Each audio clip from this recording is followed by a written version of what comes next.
there appears to be some drama among the famous legal team that was supposed to reinstall President Donald Trump by proving massive voter fraud in the states. Now, as you might recall, there are some lawyers for Trump, or former lawyers for Trump, that had been traveling all over the country, launching failed lawsuit after failed lawsuit in order to overturn the results of the 2020 election. Both Linwood and Sidney Powell were those lawyers, respectively, but they were mandated to appear in a Michigan court proceeding on Monday morning. So that happened earlier, and the whole thing was basically to uncover whether or not they will be sanctioned by the state of Michigan for their election lawsuits that were deemed dishonest by colleagues. So they launch their little lawsuits, and they get laughed out of court. All right, great. They get thrown out. And then Michigan says, you know what? These guys not only made some incredibly laughable, terrible claims, but they also did so dishonestly. All right, so there it is. In fact, Detroit lawyer David Fink was a local attorney who both accused the lawyers of lies, unhinged conspiracies, and fraud on the court in recent court filings. Hey, good news. I think we found the fraud. Turns out it was Trump's lawyers. Or maybe, of course, the real fraud was the friends we made along the way. Speaking of friends, the two lawyers, and I use the term pretty loosely because remember, Rudy Giuliani was once considered a great lawyer. Weird. Now he can no longer practice in the state of New York, and I believe in Washington, D.C. So, you know, it is what it is. All right, anyway. Now, those lawyers took a little bit of time throwing each other under the bus. In fact, Reuters Justice reporter Jan Wolfe had live tweeted the proceedings and revealed that at one point Wood distanced himself from Powell, claiming they had nothing to do with the legal filing in question. The very legal filing that they had been called into the Michigan court, you know, for spreading the fraud conspiracy theories and all that stuff, and the lies, the damn dirty lies. Well, he's like, what, me? No, I didn't have anything to do with that. It's all her. No, it was all her. In fact, Wood said, quote, for whatever reason, whoever filed the complaint put my name on there. I didn't have any specific involvement. I mean, how did my name get there? That's weird. Super, super weird. You know what I'm saying? Oh my God. All right. So Wood claimed that he didn't have proper notice of the sanctions hearing either. The sanction hearing that he was at. Okay, but if you didn't know about it, why are you there? That's a good question. Good question. Now, I know.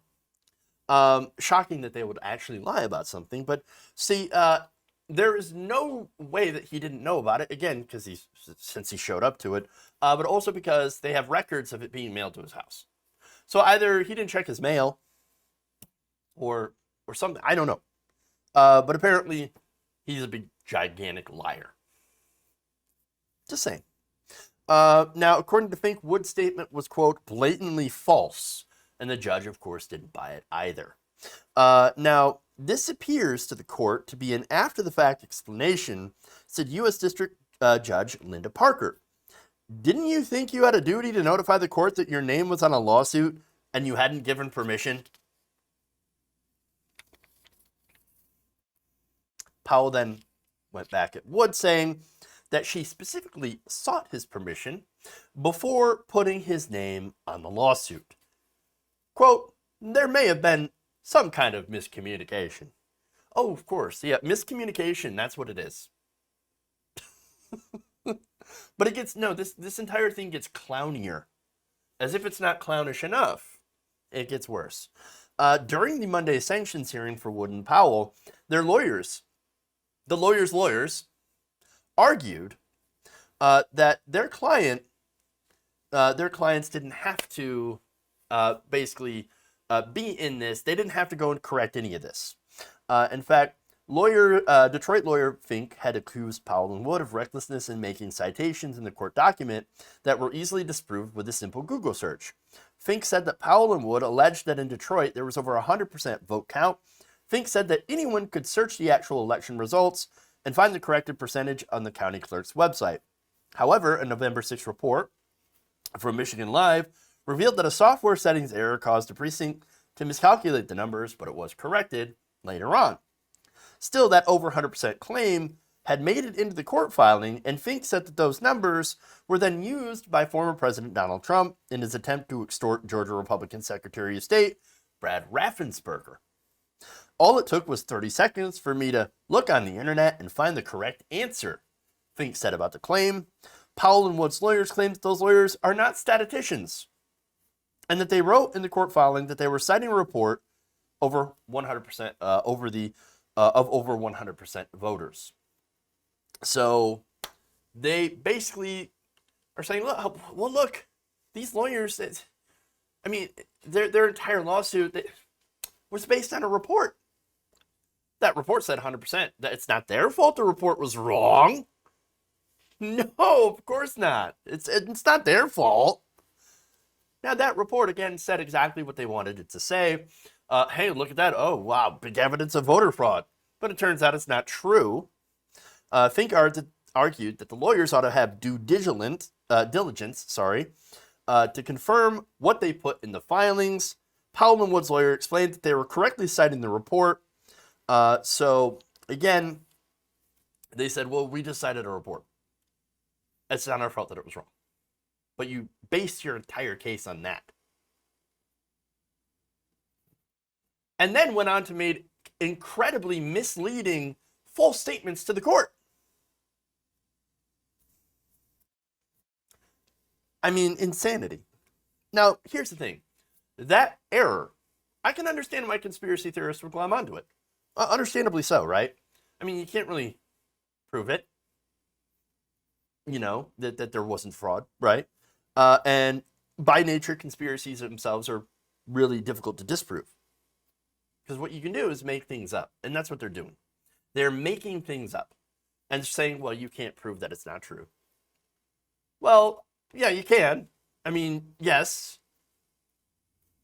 But it doesn't matter if they don't actually believe the source that the debunking is coming from. You see what I mean?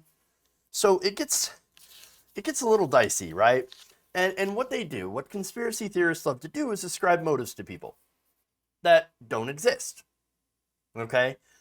So they'll say, for example, oh, no, it said 100%, but then the deep state came in and fixed it, when in reality, they fixed the whole thing. So it ends up being to the point that there is no amount of debunking that will ever change their mind.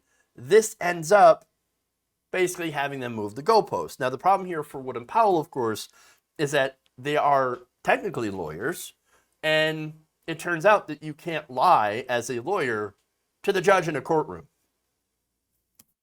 You can't make false statements in court. That's a law. You get in trouble if you break that law. And so your conspiracy theories don't work in court. It's not going to fly. And here's the other thing, right? Powell and Wood's lawyers claimed that they could defend their court filing if the court allowed them to have a hearing or a trial and call witnesses cited in their document. You know, the witnesses that are armed with conspiracy theories. Now, here's the other thing, as I said. They already had their time in court to argue about voter fraud. They failed to make a convincing argument because, again, they had no proof. Sworn affidavits are not proof in itself, right? A sworn affidavit is just somebody saying, yo, yeah, of course, I will swear to the court upon penalty of perjury that this is what I saw. Now, you may think that you saw fraud. That doesn't mean it's proof of fraud. Okay? And so there's that. And so what you're doing when you base your, evidence on sworn affidavits, which is what they have, You're asking a judge to believe an extraordinary claim based on the words of a few people. And of course, any other evidence, so-called evidence that you might have, which isn't, based in conspiracy. And they don't really have much of that. Again, they have those sworn statements, and they've got shitty YouTube videos. And so that's really what it is. You're going to need to do better than that if you actually want to prove that there is massive voter fraud. But you can't, because there isn't the proof there. They're conspiracy theories. They're only going to do one thing. It's going to waste more time. It's going to waste more money that could have been directed at doing other things than just relitigating the 2020 election. If you enjoyed this video, please give us a like and share with your friends. You can subscribe and help out the channel by becoming a patron. It's patreon.com/Jeff Waldorf, or you can become a channel member as well by hitting the join button below.